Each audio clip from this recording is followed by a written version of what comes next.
ધ્રાંગધ્રા પંથકમાં સતત વરસી રહેલા વરસાદી જનજીવન પર અસર કરી છે. શહેરના અનેક રસ્તાઓ અને બજારો વરસાદી પાણીમાં ગરકી જવાથી વાહન વ્યવહાર ખોરવાયો છે.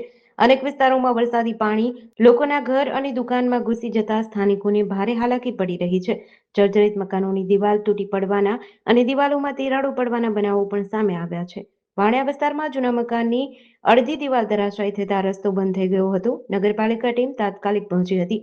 ભારે વરસાદને કારણે રહેણાંક વિસ્તારોમાં પાણી ભરાઈ જતા પાણીના નિકાલ માટે તાત્કાલિક કામગીરી હાથ ધરાઈ હતી.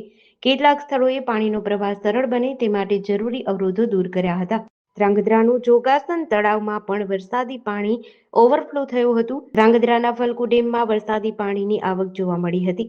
આ દરમિયાન શહેરના એક ઐતિહાસિક અને ઊંડા હોજમાં પણ વરસાદી પાણીની સપાટી જોખમી હદે પહોંચી હોવાનું સામે આવ્યું છે. જો વધુ વરસાદ ચાલુ રહેશે તો આસપાસના વિસ્તારમાં જોખમ ઊભું થવાની આશંકા વ્યક્ત કરાઈ છે. જેડીસી ન્યૂઝ સાથે દિનેશ ગાંધવા સાથે ઋતુલ ધામીજા, સુરેન્દ્રનગર.